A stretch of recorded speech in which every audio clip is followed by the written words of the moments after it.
আজকে আমরা রান্না করতেছি কাতলা মাছের মাথা দিয়ে মুড়িঘণ্ট। আমি লোহার কড়াই সরষের তেল নিয়ে ভালো করে কাতলা মাছের মাথাগুলো ভালো করে লাল লাল করে বাজিয়ে নিলাম। কাতলা মাছের মাথা দিয়ে না, ভুল করে আবার চিংড়ি মাছের মাথা দিয়ে না, বা পুঁটি মাছের মাথা দিয়ে না, তাহলে খাইতে ভালো লাগতো না। এই দেখেন কাতলা মাছের মাথাগুলো ভালো করে বাজিয়ে নিলাম, তার লগে আলু বাজিয়ে নিলাম। আসলে একটুখানি তেজপাতা, একটা দিয়ে অনেক কাম আসলে আমার কাছে অর্ধেকটা ছিল, এর লেগে অর্ধেকটা দিলাম।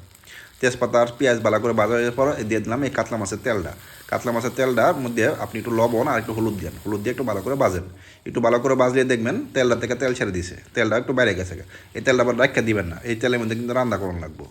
দিয়ে দিলাম একটু টমেটো বাটা, টমেটো বাটাকে লেগে টমেটো ডাইস না কি বলে ডরে, ওই যা হইলো আপনি বুঝতে পারছেন। তারপর দিলাম আদা রসুন বাটা, তারপরে একটু বাজা হয়ে যাওয়ার পর দিয়ে দিলাম এটার নাম কি, গোবিন্দভোগ চাল। গোবিন্দভোগ চাল ভালো করে ধুয়ে রাখছিলাম, ধুয়ে জল ছাড়া রাখছিলাম। চাইলে একটু ভালো করে ভাজা হওয়ার পর দিয়ে দিলাম একটু জিরা গুঁড়া, ধনিয়া গুঁড়া আর একটু লাল লঙ্কা গুঁড়া। জাল যেরকম খাবেন তেরকম দিবেন।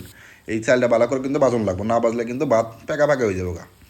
তারপর দেখুন দিয়ে দিলাম আলু আর এই মাছ, দুঃখ না করে মাছের মাথাগুলো এরকম ভাঙিয়ে দিবেন, ভাঙিয়ে দিলে খাইতে ভালো লাগবে। আচ্ছা, এরপরে দিয়ে লাগবে কিন্তু গরম জল, ঠান্ডা জল দিলে কিন্তু খাবারের টেস্ট নষ্ট হয়ে যাবে গা। এর লিগে গরম জল দিবেন, ঠিক আছে। এই ধরুন আমি দিয়ে দিলাম গরম জল। এবার গরম জল দিয়ে বেশি পণ্ডিতি করবেন না, ভালো করে একটু নাড়াচাড়া করে ডাক্কা দেন, হুদাহুদি বদমাশি না করে ডাক্কা দেন। আর দেখতে ভালো লাগবে দেখে দিয়ে দিলাম একটু কাঁচা লঙ্কা। এবার ধরুন আমার চাল কিন্তু প্রায় সিদ্ধ হয়ে গেছে গা। আপনার ঘরে চাইলে ধরুন এরকমভাবে সিদ্ধ হয়ে যাবো গা। দেখেন আমি দেখাইতেছি, আপনার ঘরে না দেখলে আবার বিশ্বাস করতেন না। এই দেখুন, দেখলেন আমার প্রায় 80% সিদ্ধ হয়ে গেছে গা। সিদ্ধ হয়ে যাওয়ার পরে এবার আমি কী দিয়ে দিলাম, একটু অনেক গিয়ে মেলা দাম দেখি একটু নিয়ে দিলাম, তো 1 চামচ দিতে পারেন আপনারা।